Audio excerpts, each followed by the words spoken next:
So I'm going to start my power supply at 1 volt. And at 1 volt, it's drawing 0.003 amps. We're going to turn this thing up.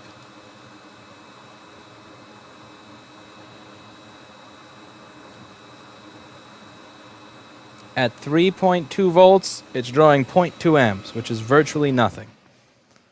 That is virtually nothing. So now, we're going to bring it over to the thermal camera. Uh-oh, wrong one. Thermal camera. Pick this thing up. I'm going to plug it back in, because what you're seeing is not the board. It's just the last time I had the board connected, because I unplugged the cable since it was hitting me in the face as I soldered.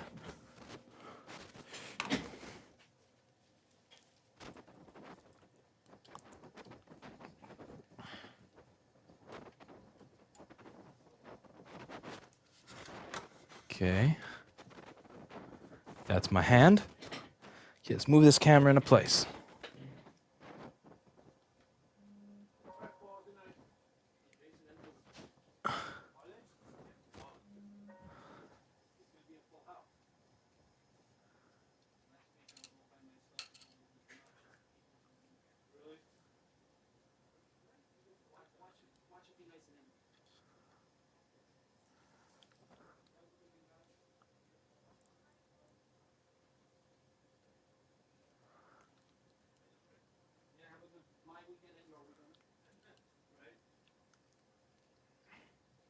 Okay, now it's inside the thermal camera.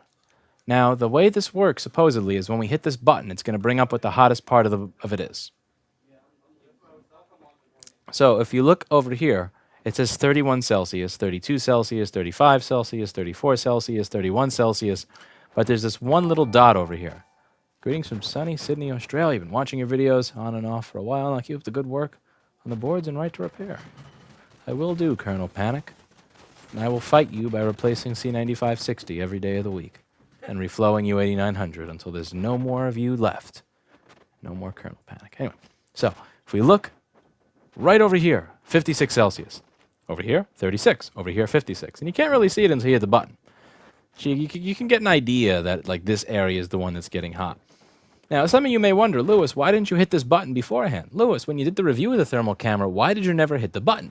Well, this button isn't Chinese, and I don't speak Chinese. So this button could be make the software automatically find the fault, or that software could be send all your Google Chrome saved passwords to China. I don't know what that button is. Since I don't know what that button is, when I did the review of the station, I didn't hit it. And I would suggest that if you're selling a piece of software and hardware for $900 and you're trying to sell it to people who speak English, that if you have one button that is going to change the software and you have this revolutionary feature that makes everything simple, easy, breezy, beautiful cover girl, that you make sure that maybe that's the button that you put in English. Not, the rest of this, like, okay, palette, screen mode, I don't care. But the button that's magically find what's wrong, maybe that not be the button that's in a foreign language. Just saying. Anyway, but as we go back to the board, 34 Celsius. Right over here we got 55 Celsius. That's very obviously where the short is located. And in spite of the fact that this thing is low resolution, that button is pretty cool for automatically finding everything.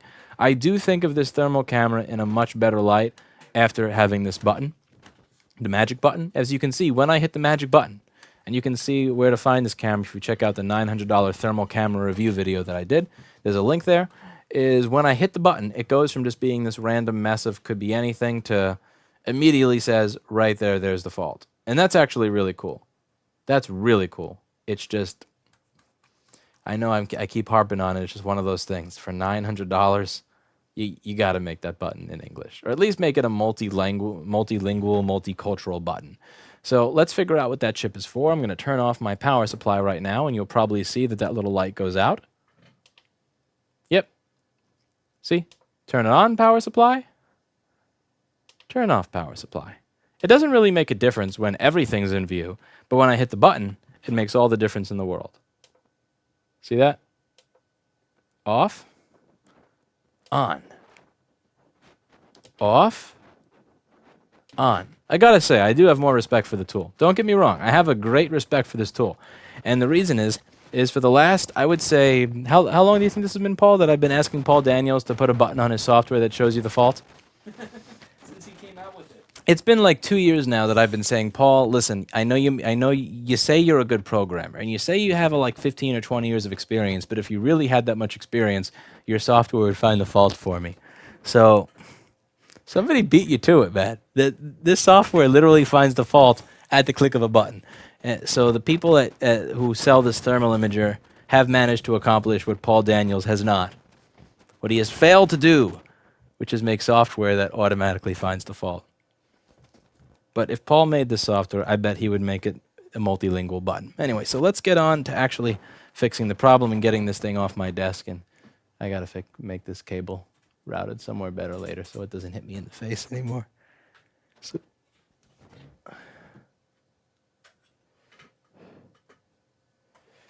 we do this.